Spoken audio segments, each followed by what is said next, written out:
Hello again, everyone. This is me, Ma'am Doren, to discuss to you the pre-analytical factors and the gross examination. So this one will set as a little review, no, since we have covered this one already in our laboratory. So the objectives of this discussion are the following. We will be identifying the pre-analytical factors that may affect the tissue processing in general. We will be defining the gross examination as well as the purpose, the tools that we are going to use during gross examination. We have the different specimen categories for gross examination, as well as the procedures that we are following during this process. Okay.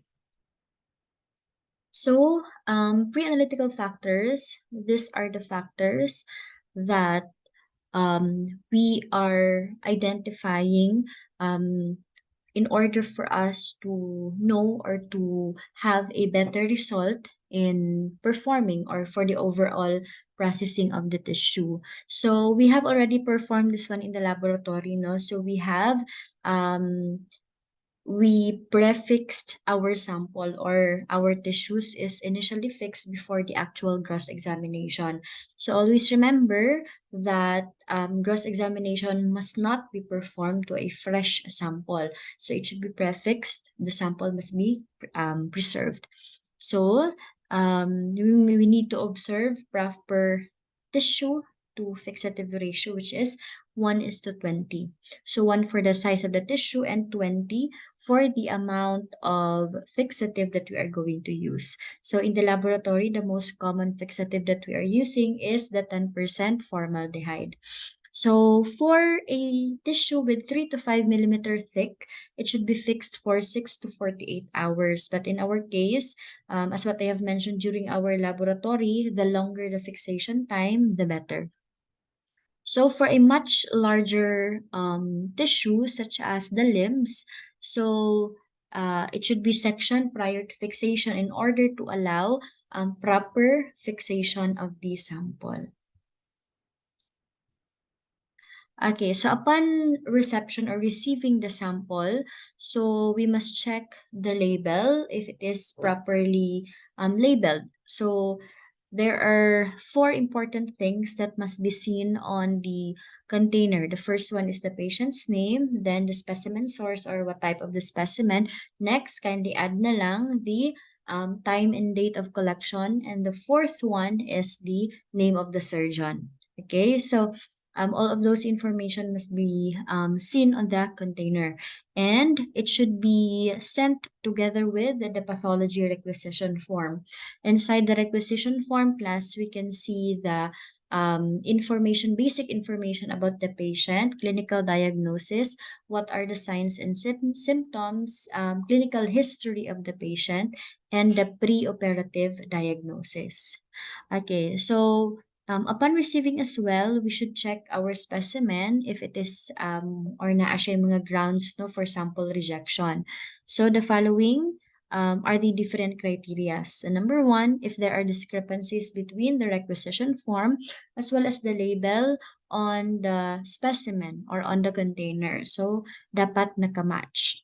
And then if the specimen is unlabeled, mislabeled, and inappropriately identified, so it should not be accepted or it should be rejected. Okay, so the last resort class, if ever we have the samples now without label, without any identification, the last resort is DNA identification. The next one is if the container is leaking. Remember, we need to store our samples for 10 years. So we should assess upon receiving na if this container can last for that period of time. So if it is leaking upon receiving, so it will be rejected right away. And then if there is no clinical data or history and other necessary information, so it must be rejected because that is one of the basis of the pathologist no in reading or diagnosing our patient.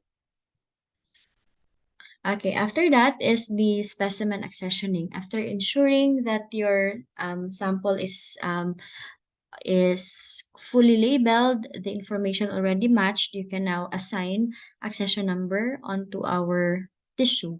So this is considered as the first and foremost or most important step in histopath outside the tissue processing procedure, because during labeling, if ever mali na ang pag-label, of course, the rest of the process will be affected as well.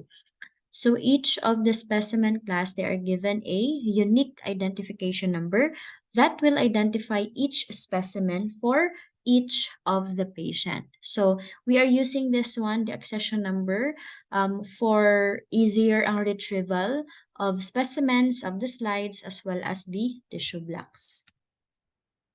Okay, so we have here an example no, of the accession number. So like what I've said, it will still depend on the protocol of the hospital. So we have here, we have the code, the year, and then the ID number of the specimen. So that is an example of our accession number. Okay, so one thing to remember when during specimen accessioning, just like here class in the circle. So we have two gastric biopsy samples and then one cervical biopsy. So the ideal one class is this one. For a while. This setup, it should be placed in between. So, dili siya pwede na sunod-sunod si gastric biopsy. So, dapat na siya a different sample in between in order to avoid confusion, because that is one of the most common mistakes no that we can have in the histopath lab during accessioning. Okay, the same sample so nag-interchange. So, ana siya. Okay, so now let's proceed with the gross examination.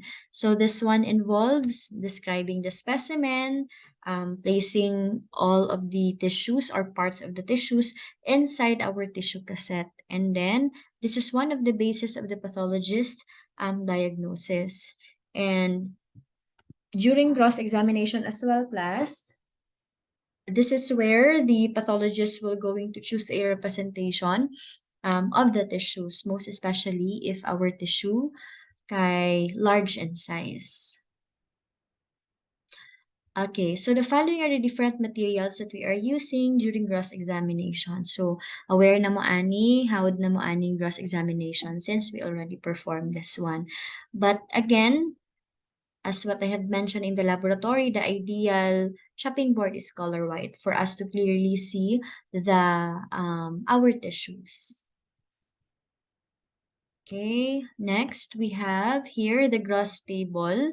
So, number one, the most important thing in the gross table is, of course, the sink.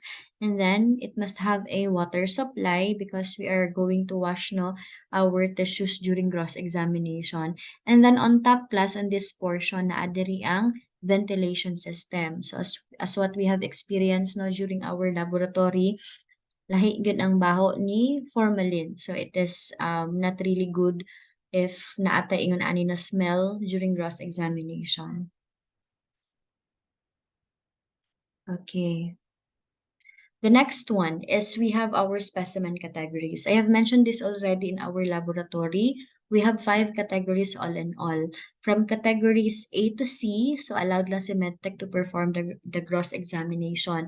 But for categories D and E, so it requires the expertise of our pathologist.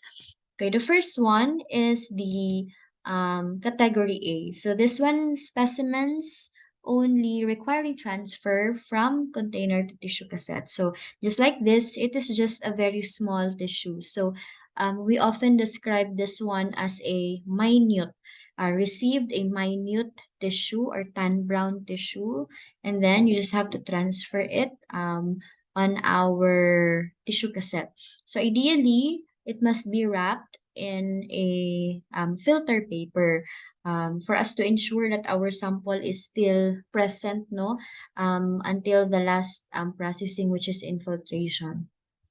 Okay, the next one is we have our category B.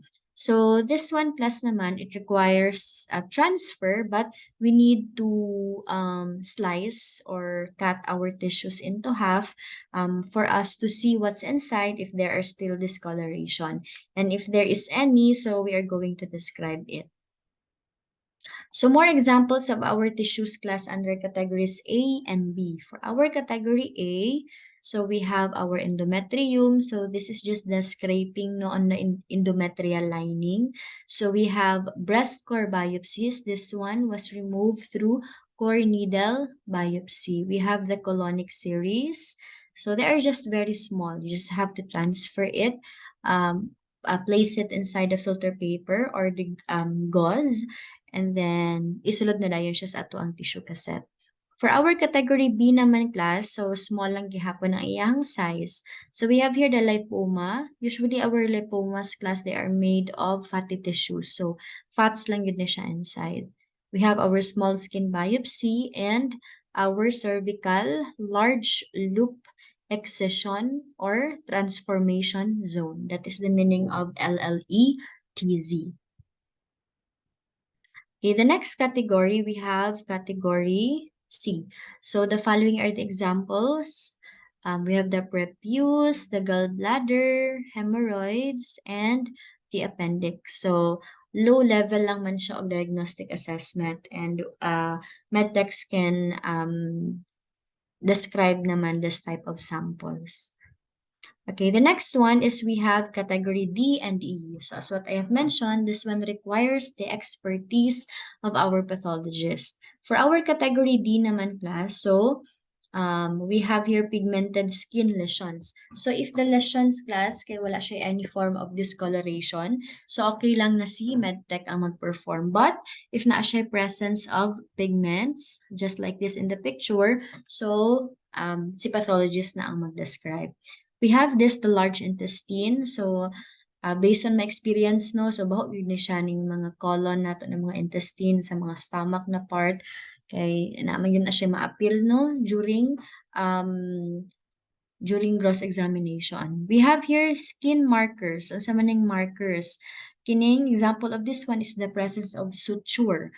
That is an example of a marker.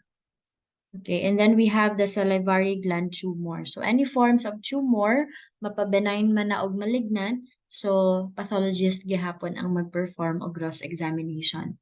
Then we have here for the complex na siya na type of specimen. We have the thyroid or the medullary cancer, the breast sample with cancer, testis with seminoma, uterus with endometrial cancer. So, mga ingon-ani siya na mga cancer class. So, of course, kung ano yun na siya, expertise na siya sa atuang pathologist.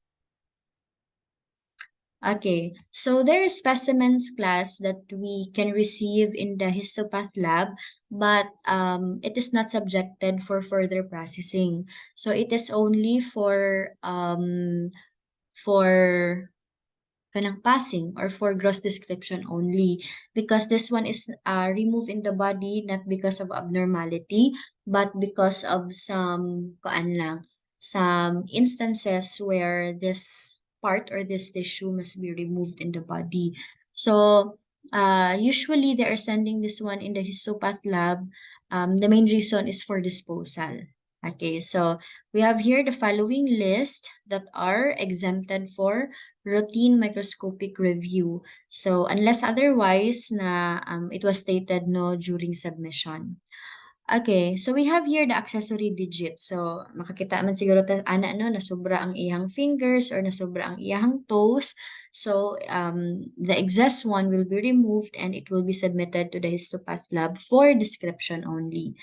And then we have here the bunions. So bunions class, this one na siya. Oh. So this is a bony bump that forms at the joints of the base of your big toe. So siguro you are familiar with this one. So if this one will be removed, this excess na bump, so isubmit gahapon na siya sa histopath lab. We have the extraocular muscle for those patients no, who are with eye problems for corrective surgery. And then we have inguinal hernia sacs in adult. And the last one is the nasal bone and the cartilage from rhinoplasty. Okay. The next one is we have here the prosthetic breast implant. So, yan na siya. It will still depend on the protocol of the hospital class. Pwede siya dalhon ni patient, pwede po siya isubmit lang nila sa histopath lab. Yun ako yung mga makita ano sa TikTok na they are bringing with them their prosthetic breast implants that was removed. So again, it will still depend on the protocol. We have the prosthetic valves in this picture without attached tissue. We have the tonsils and adenoids from children. So dili man na siya ingon ana or it is not benign or malignant na type. Then we have the umbilical hernia sacs in children and the varicose veins. Okay, so we are done now with this specimen that only requires gross description. Now, let's proceed with the specimen that are excluded from mandatory submission. So it means dili siya required na i-submit sa histopath lab. Okay, we have here the bone donated and the bone segments. This one class, Kai, usually they are submitting it to the bone bank. But honestly, no, in the in Davao, I don't know if asa to ang bone bank. Okay, we have the cataracts. So kanang naay mga kanang rag cloudy ng ilahang vision. Then we have dental appliances and teeth with no attached soft tissue. So they have their own disposals naman po. Sorry. And then next we have the fat that was removed by liposuction. So ikuan lang gihapon, dili na siya i-submit sa histopath lab.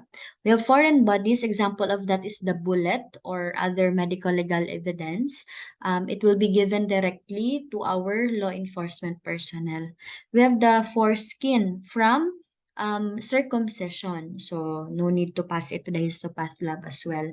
IUDs, given na wala siya yung mga any soft tissue attached. So IUDs, class that is a form of contraceptive for the female. Okay, we have medical devices. Here are the list given na wala siya nakakontribute no to the sickness or to the injury or the death of the patient. And then we have as well our middle ear ossicles. Okay. Okay, more samples. We have the orthopedic hardware and other radiopaque medical devices, provided that there is an alternative policy no for documentation for these types of samples during surgical removal. And then we have placentas that do not meet with the criteria of the hospital or the laboratory for examination. And then we have our rib segments or other tissues that are removed only for purposes of gaining surgical access. Okay, but it is not suggestive of any form of malignancy. And then we have our saphenous vein. So this vein segments class, they are harvested from a coronary artery bypass. And then we have here the skin or other normal tissue removed. Example, during cosmetic na mga surgery, mga reconstructive na mga procedure, as long as there is no lesion or any tumor or malignancies, so it will not be submitted in the histopath lab. And then we have here therapeutic radioactive sources. So kini sa picture, mo na siyang example, Ana. And then normal toenails and fingernails that are incidentally removed, no need na po na siya i-send sa histopath lab. Okay, so next, let us proceed with the gross description. So, of course, the first and foremost is to identify the specimen. Okay, we must be identifying what type of organ, what type of tissue that we have received. What part, is it left or is it right? Okay. The next one is we will be identifying the orientation markers. So the surgeon's class usually indicates this one, na siya inks, na siya nicks, and sutures to identify the orientation of the or the arrangement of our tissues. Okay. So if it's laterally arranged, is it inferior? So later on, we have a different manya topic to further discuss this orientation markers. Okay, so the first one is the process of embedding or inking. So the purpose of specimen inking class is to accurately and faithfully transmit information to allow accurate and reliable microscopic assessment of this margin. So this will set as an instruction during the embedding process.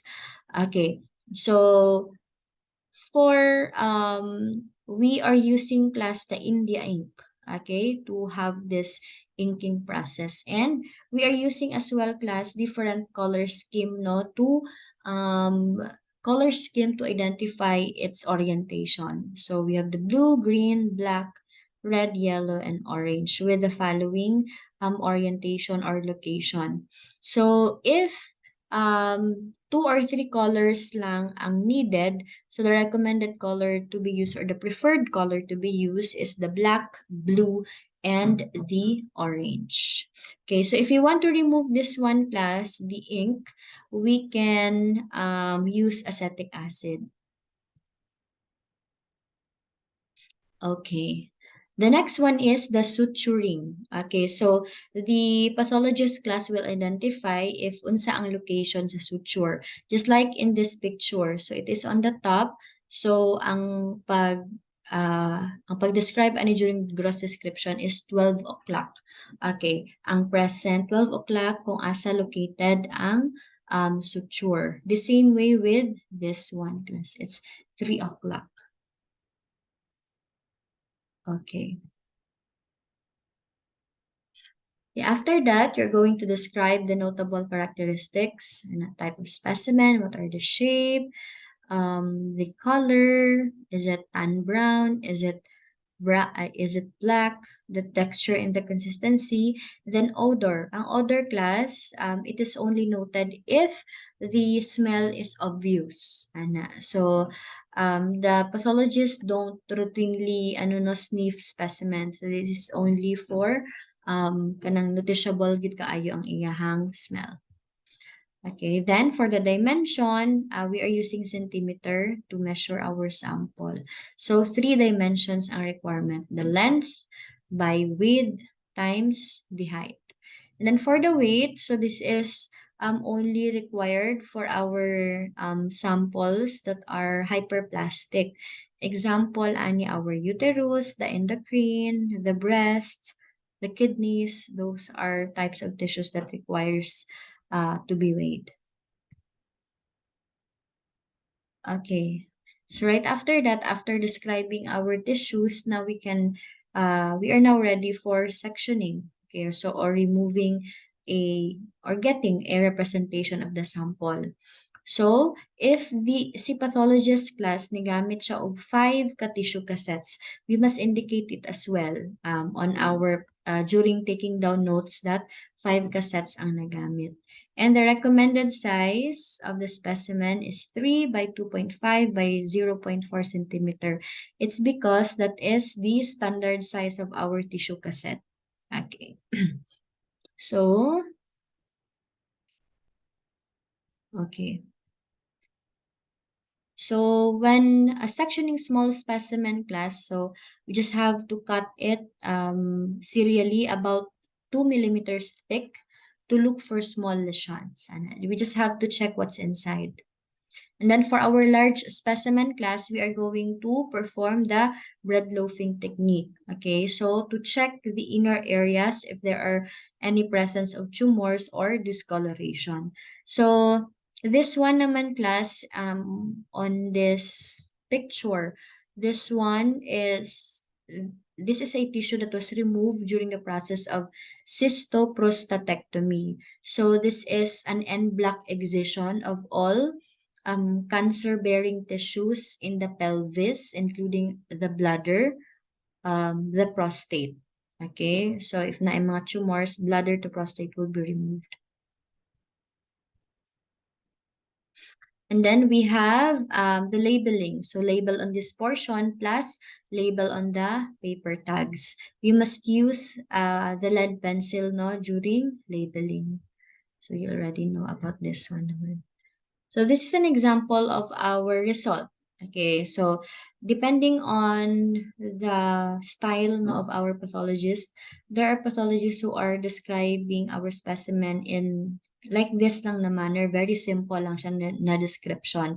But some pathologist class, they are describing it in this manner, ng pinaparagraph form, you know. So it will still depend on the style of our pathologist. Okay. So, other specimen considerations. So these are unusual specimens no, that we can receive in the histopath lab. The first one is the brain. Okay, so the brain is fixed before performing gross examination. It should be tied in the circle of Willis. Ang sama ng circle of Willis. So, kini siya class, kini siya. So, we just have to follow no ang iyahang line. Okay, so ang iyahang pagtay.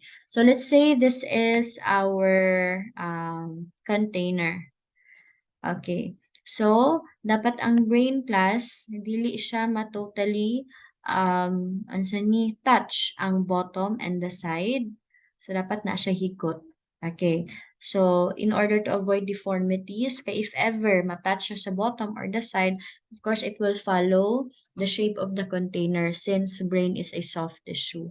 So, a little information lang about the circle of Willis. So this is the circulation no, where blood flows or the pathway of our blood to supply oxygen to the brain as well as the surrounding structures. And the recommended fixative for this one class is our neutral buffered formalin. So 10% gihapon siya. And the recommended time is 2 to 3 weeks. Okay. So for our colon cancers naman, if our sample is small, small lang siya ang polyp, so you just have to divide it by 2, then place it in one cassette. But if our sample is large, you're going to divide it in 4 different sections. So on the sides class, okay, place it in different cassettes. On the sides, place it on the same cassette.